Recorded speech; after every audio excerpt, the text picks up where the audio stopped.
You exactly know what I'm talking about when I say you kind of lose your friends when you start growing in life. Now, the whole reason behind it is because you are kind of shifting your state. And when you start growing as a person, your interests, your likes, your dislikes, the things that you and your friends and you and your relatives, your family members had in common kind of fades away because you change as a person. When you start into, let's say you just want to go work out, get an amazing physique, you're changing the way you look, you're changing your identity. And through that, your core beliefs, your likes, your dislikes, you kind of become this whole new person. Not completely, but still, there's a noticeable difference. So when you're shifting yourself, you're kind of becoming, transitioning into this whole new person.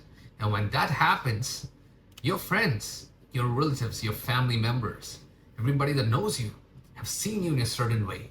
And when you start shifting, and suddenly when they meet you, and you're this whole new person, they kind of feel weird.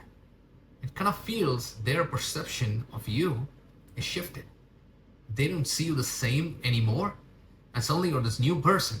And it kind of messes up their reality.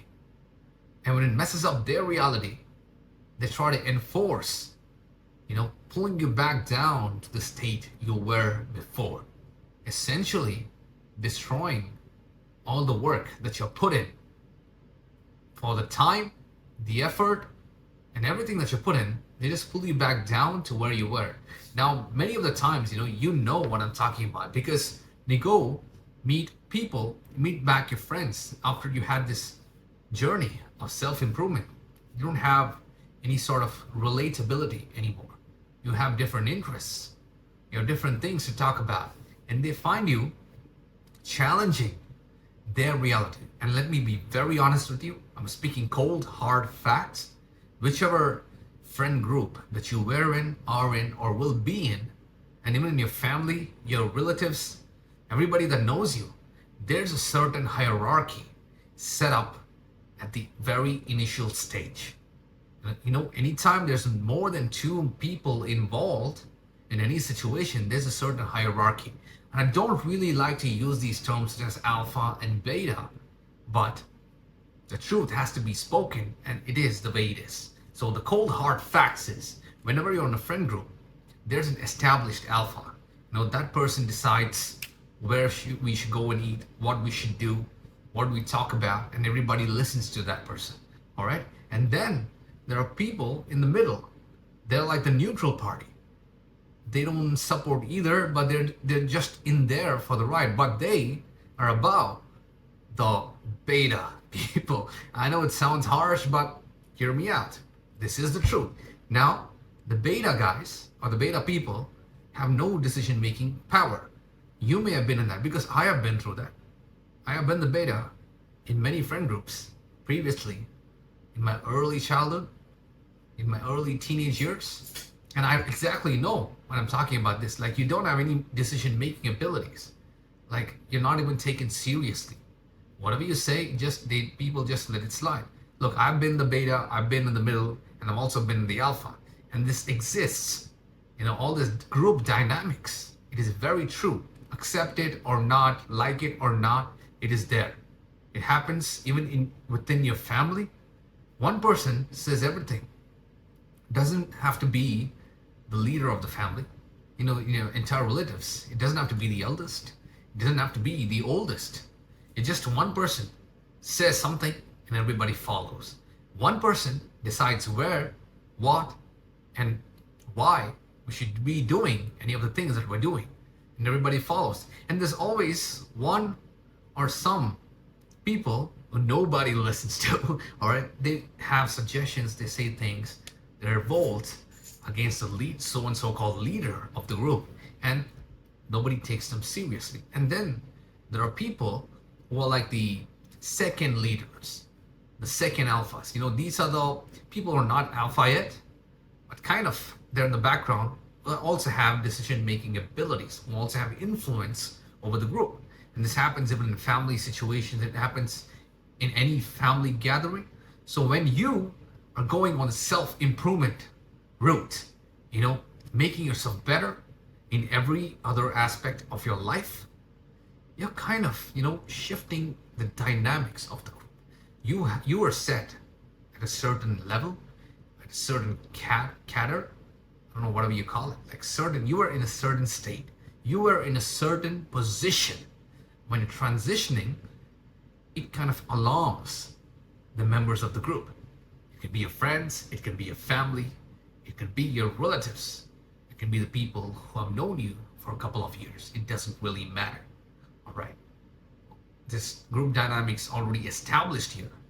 When you're moving, kind of alarms the other positions, because it happened right to me when I started my self-improvement journey.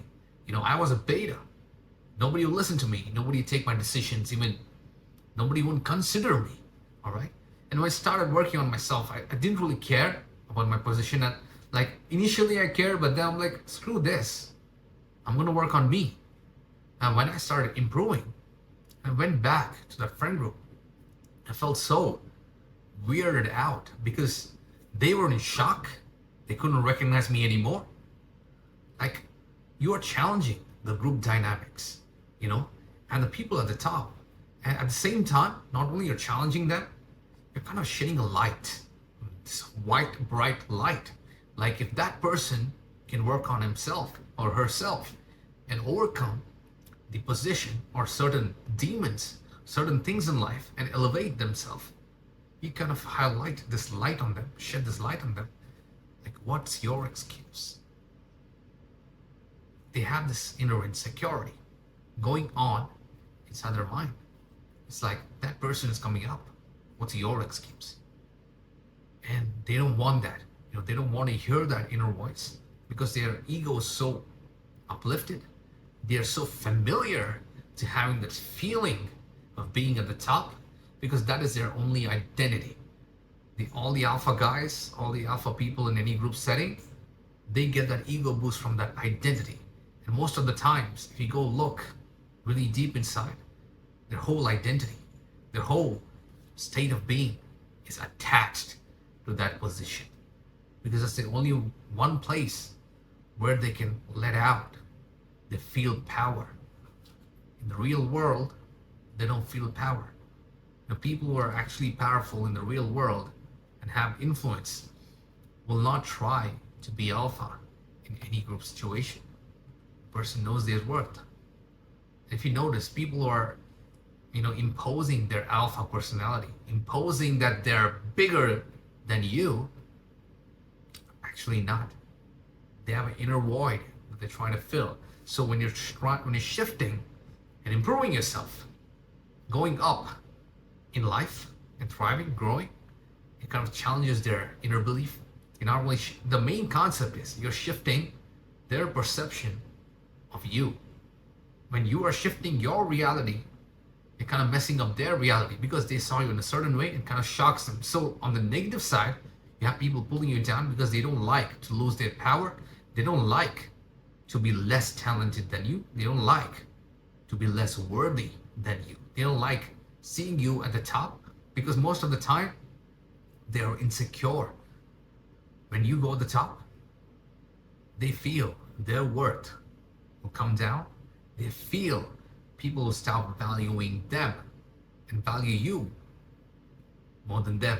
And they lose their power, they lose their freedom, they lose their authority to impose all that alpha behavior on somebody else. So that's on the negative spectrum. So on the positive side, people who love you still pull you down when you're trying to improve. And when you have friends who are there around you, you kind of lose them over time because you are moving in a certain way. Because friends, when you become friends with somebody or when you start dating somebody or you're in a relationship with somebody, all right, there's some kind of relatable factor through which you guys connected. There was something you had in common. You could talk about something. So when you started improving yourself, you are essentially transforming yourself from one state to another state. And when you go back and you have this whole new set of likes, dislikes, beliefs, disbeliefs, this whole sense of perception of reality. Your habits change, the way you talk change, your body language change, the way you even look sometimes even changes. And when they see you, they don't recognize you anymore. Like you're the main concept again. You are shifting not only your reality, but also their reality, their perception of you. And you don't seem familiar. And we as humans, we like familiarity. We like the comfort zone. That's where we feel comfortable. We don't like to go do some things which is outside our comfort zone. We don't like unfamiliar things. It kind of shocks us. It gets us all this anxiety to get used to that unfamiliarity. So when you're in a relationship, when you're with a girlfriend, your boyfriend, and when you're with your set of friends, close friends, when you start changing, you start improving yourself. You're this new being. You're becoming this new being, and you don't have kind of relatable factor there. You don't have the same set of likes and dislikes, so they feel disconnected to you. And most of the times, now this is especially prevalent in romantic relationships. Dating somebody, you and your partner are here, and if you are growing just a little bit, your partner is not growing, and partner feels left out, your partner drags you down, but in a good way. She doesn't want to lose you. She loves you so much. Your partner loves you so much that they have the fear of losing you. They feel like when you're growing and you're changing as this person, you will leave them and go. And they have this fear of abandonment. Especially, all your old friends, your friends from your childhood, your best friends, even some of your family members, they feel that you will abandon them. When you're up here, they pull you down out of love, all right? And most of us misunderstand this. All this Red Pill community is like, no man, you should not let anybody pull you down. You should not let even your family members pull you down. If it's a girlfriend, kick her out. If it's a boyfriend, kick him out. All this alpha male bullshit, like fuck that. Dude, understand, there's a spectrum.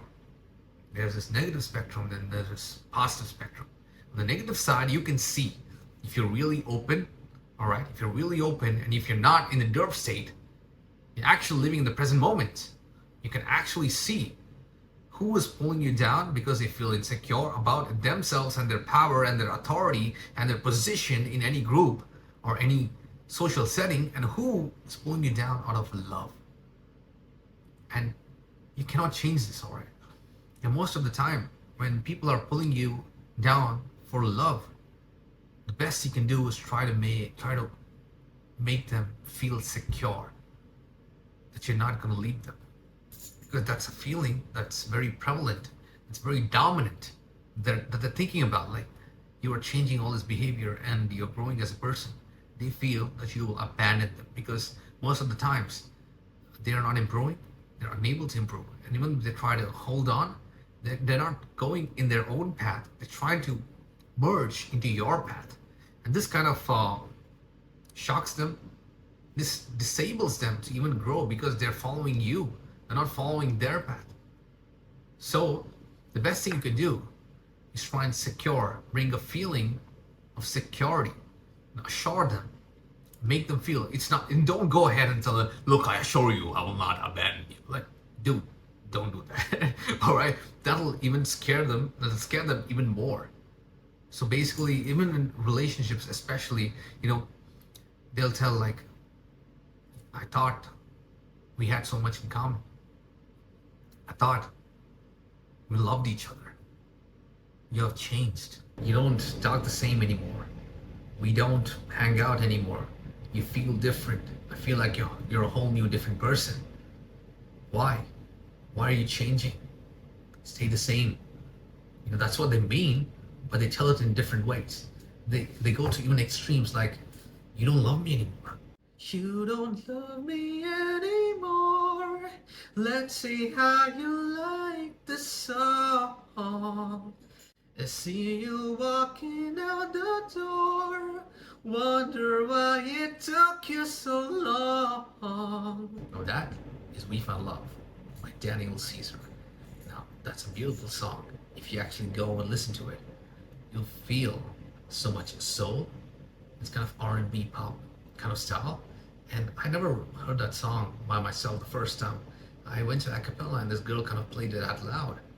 And it was so amazing. And when that song played, it unlocked core memories inside my brain.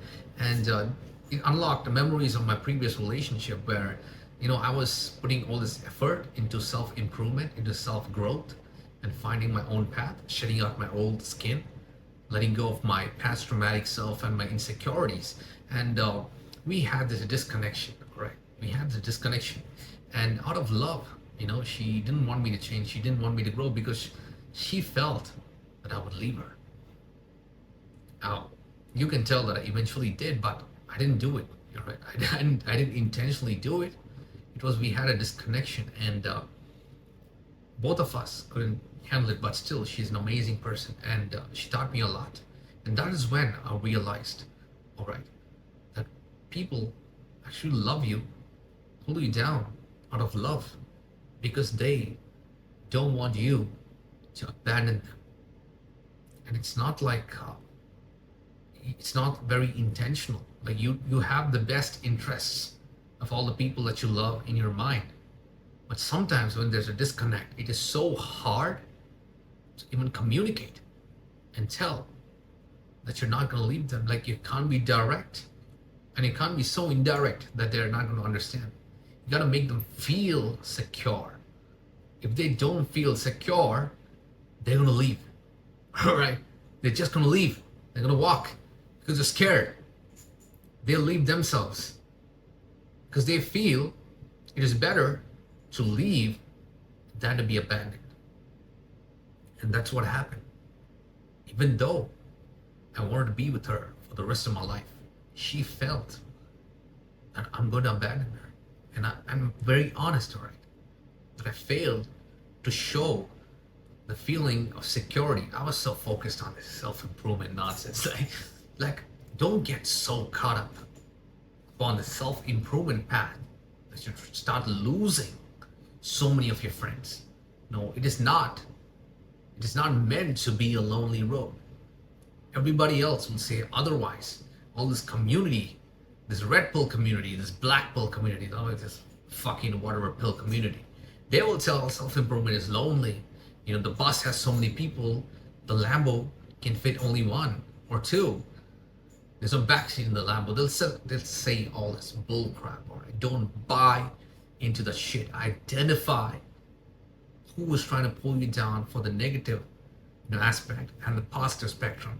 Identify the people and cut out the negative fellows. All right, cut out the negative people. But the people who are trying to pull you down because they love you, because they don't feel secure enough, they don't feel like you will not abandon them. Provide a sense of comfort, provide a sense of security, make them feel that. Don't verbally, logically rationalize and pour that bullshit on them. Don't do that. Make them feel that, all right? And trust me, they will support you and they love you more for this. They will push you even forward. If you make them feel secure, they'll push you even forward. Learn from my mistakes. I made that mistake once. I failed to understand this. That's why they say, man, you go through shit in life. Only then you learn. Pain is the biggest teacher in life. You learn the biggest lessons through pain, by personal pain. Pain that you go through. People go through so many kinds of shit and they'll come and tell it to you, but we don't actually kind of take that into account. We don't take that seriously, because only when we undergo something, we kind of learn, right? There's a huge learning curve, and this happens even in any situation. So learn to recognize the people who actually love you. And if they're trying to pull you down, understand. Go put yourself in their shoes and understand why they're exhibiting behaviors like that. And then when you try and compliment it, and don't try to fix it, compliment it. Make them feel secure, and they will be your biggest supporters. So you actually lose friends when you go into the self-improvement route, Yes and no. It totally depends on you. You kind of lose the fake friends, all right? But you have the power to retain your trustable, beautiful, amazing soul of friends that you have. You have all the power in the world to have them by your side, and they will be there till the end. And that depends on you. If you go listen to all this other community bullshit, they know the Lambo has only one seat, huh? Like, fuck off. Shut the fuck up. Stop listening to bullcrap. That's the reason they're promoting this. That's the reason we start going head in on the self-improvement path, and we ignore all that shit. Like, yeah, it's part of the plan. Why can't you have it all? Why can't you have the success, improvement, and have your childhood friends, have your true friends? It doesn't have to be those fake, negative people who put on a face while they're talking to you. It can be those true, authentic people who are there by your side till the end of your journey. Why can't you have that? This is a limiting belief. Let go of it, right? And understand and bring them along to your journey. And if they say a Lambo has only one seat or two seats, a mansion can fit in more people than a hut. Think about this. A mansion can fit in more people than a hut. Any code, that depicts negativity, you can also see it in a positive light. So you choose. Do you want to lose only the fake friends and keep the real ones up to the end of the journey and not be alone in the self-improvement path? Or do you want to lose all your friends? It's all in your power.